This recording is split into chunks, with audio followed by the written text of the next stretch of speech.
हर हर महादेव सीजल के 150 डेज़ की target study में आपका स्वागत है। ये है आपका डे 101।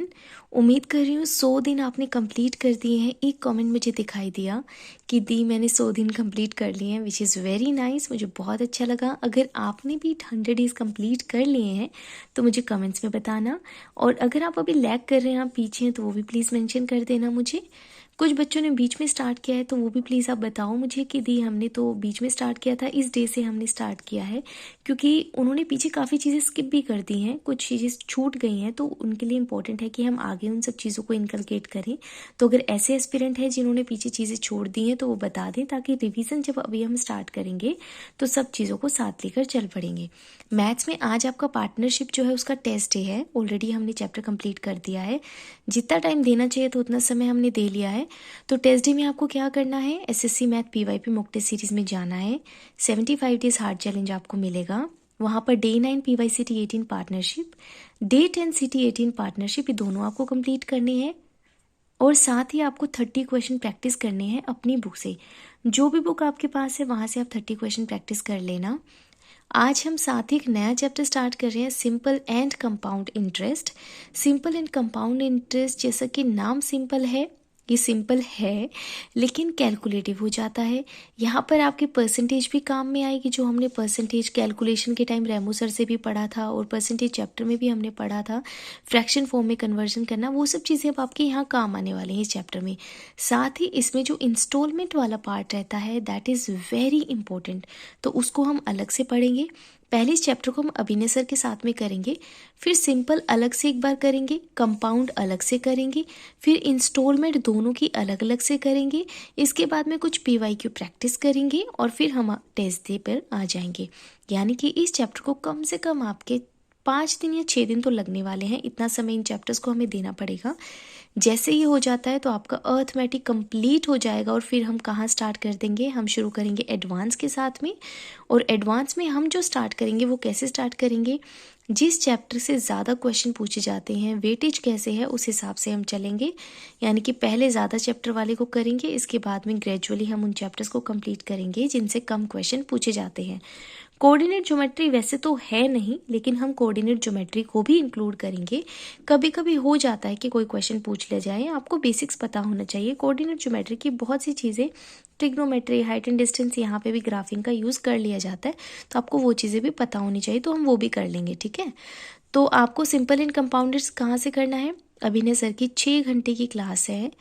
पूरा कंसेप्ट, क्वेश्चंस, सब चीज़ें सर, तो आप अच्छे से सर के साथ भी इसको आधी क्लास को आज आप कंप्लीट कर लेना, ध्यान से समझना। 3.5 घंटे मैथ्स में लगेंगे। रीजनिंग में एक सेक्शनल टेस्ट आपको देना है, सीएचएसएल 2024 वाला 25 क्वेश्चन का एनालिसिस करना और नोट डाउन कर लेना। रीजनिंग में आप सबके अच्छे नंबर आ रहे हैं, जिनके कम नंबर आ भी रहे हैं तो बहुत सी सिली मिस्टेक्स कर रहे हैं। और रिवीजन के लिए बिल्कुल मत घबराना, रिवीजन हम जल्दी स्टार्ट कर देंगे। बस एक बार मैथ्स का थोड़ा सिलेबस कंप्लीट हो जाए, धीरे धीरे हम सब चीज़ों की रिवीजन स्टार्ट कर रहे हैं थोड़े ही दिन में।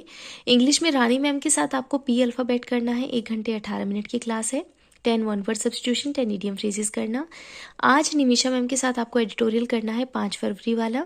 सीएचएसएल पीवाईएसटी में आज आपको 2 सेक्शनल टेस्ट देने हैं, 34 35, यानी कि 50 क्वेश्चन, 25 हो गए आपके। पहले एक पेपर देना, एनालिसिस करना, फिर दूसरा पेपर देना। साथ ही आपको 10 PQRS और 10 आपको डायरेक्ट इनडायरेक्ट, 10 आपको एक्टिव पैसिव, और 2 पैसेज आपको प्रैक्टिस करने हैं अपनी बुक से। क्वेश्चन लिखा कि उनके पास किरण की बुक है और कुछ ने दूसरी बुक्स बताई। अगर आपके पास कोई बुक नहीं है और आपको लगता है कि आपको ले लेनी चाहिए तो आप परचेज कर सकते हैं। कोई भी स्टैंडर्ड बुक आप ले लीजिए, पिनैकल ले लो, किरण ले लो, जो भी बुक आपको लगता है। एमबी पब्लिकेशन आप ले सकते हैं, या फिर आप ऑनलाइन भी, पीडीएफ्स आपके पास है और आप कंफर्टेबल हो ऑनलाइन करने में तो आप ऑनलाइन भी प्रैक्टिस कर सकते हो। 3 घंटे आपको यहाँ पर लग जाएंगे। जीके में केमिस्ट्री हमारा चल रहा है, 7 वीडियोस प्लेलिस्ट है। आज आपका लेक्चर 6 है पीरियोडिक टेबल का, उसको कंप्लीट करना। कल आपका केमिस्ट्री कंप्लीट हो जाएगा। मेरे पास कमेंट आया था कि दी थोड़ा आराम दो जीके से, जीके में चीज़ें करने में बहुत समय लग रहा है। प्लस एक कमेंट था कि जीके का जो हम टेस्ट देते हैं, एनालिसिस करके नोट डाउन करने में काफ़ी टाइम लग जाता है। तो देखिए, मैंने आपको पहले भी कहा था, समझो, एनालिसिस करो, जहाँ रिक्वायर्ड हो तो आपको शॉर्ट फॉर्म में उसको नोट डाउन करना है। पूरे पैराग्राफ मत लिखो, आप तो ऐसे लिखते ही रह जाओगे। एनालिसिस का मतलब आप उसको रीड करो। स्टैटिक का सारा पार्ट तो आपके पास है ही, और करंट तो चेंज होता रहता है, करंट तो हम अलग से करेंगे, अभी हम जलजीरा वगैरह स्टार्ट करेंगे तब आपको पता चलेगा करंट के बारे में। तो इतना वक्त आपको ज़ाया नहीं करना है चीज़ों को नोट डाउन करने में, जहाँ रिक्वायरमेंट है वहीं नोट डाउन करो, वरना तो आप नोट डाउन करते रह जाओगे, फिर आपको दुख होगा, फिर आप रोते रहोगे, तो वो आपको नहीं करना है। आप सिर्फ काम की चीज़ों को रीड करो, जो आपको नीचे पूरा का पूरा एक्सप्लेनेशन दिया होता है उसको अच्छे से पढ़ लो। मान लो कि पॉलिटी में कि कोई आर्टिकल पे क्वेश्चन पूछ रखा है, फिर नीचे आर्टिकल का एक्सप्लेनेशन दे रखा है, तो आपके पास नोट्स तो ऑलरेडी प्रोवाइडेड है, आप उनसे पढ़ना ना। आप हर चीज़ें बार बार क्यों नोट डाउन कर रहे हो? आपको पता है मेरे पास ये नोट्स अवेलेबल है, मेरे पास मेन बुक में अवेलेबल है, मेरी जो खुद की बुक है उसमें अवेलेबल है, तो आप उसको नोट डाउन मत करो, कोई ज़रूरत नहीं आपको नोट डाउन करने की। और रही बात करंट की, तो करंट का तो आपको वन लाइनर फॉर्म में नोट डाउन करना है, पूरा तो कुछ भी आपको नोट डाउन नहीं करना है। तो आज आपको CHSL PYST 2023 के सेक्शन टेस्ट 29 और 32 टेस्ट देने हैं, 50 क्वेश्चन विद एनालिसिस। एनालिसिस कैसे करना है, नोट डाउन कैसे करना है, वो आपको समझ आ गया होगा। 2 घंटे आपको यहाँ पर लग जाएंगे। पूरा का पूरा जो टारगेट है आपका 8.5 घंटे का है। एक कमेंट ये भी था कि दी 8.5 घंटे तो तभी कंप्लीट हो जाते हैं, कम से कम 10 घंटे के टारगेट दिया करो। बहुत अच्छी बात है अगर आप इतना एफिशिएंटली पढ़ रहे हैं तो, लेकिन कुछ एस्पिरेंट्स के लिए ये टाइम बहुत ज़्यादा हो जाता है। अगर आप सब कंफर्टेबल हो तो बहुत अच्छी बात है। मेरे पास काफ़ी कमेंट आए हुए थे कि दी हम तो आराम से कंप्लीट कर लेते हैं।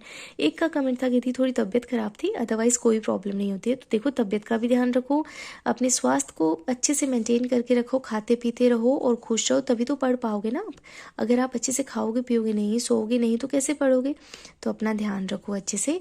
कोई भी प्रॉब्लम आती है तो आपको कमेंट करना है, और अगर आपको कमेंट नहीं करना है, आपको लगता है कि कमेंट मैं मेल करना चाहता हूँ, कोई पर्सनल प्रॉब्लम है, तो आप मुझे मेल कर सकते हैं।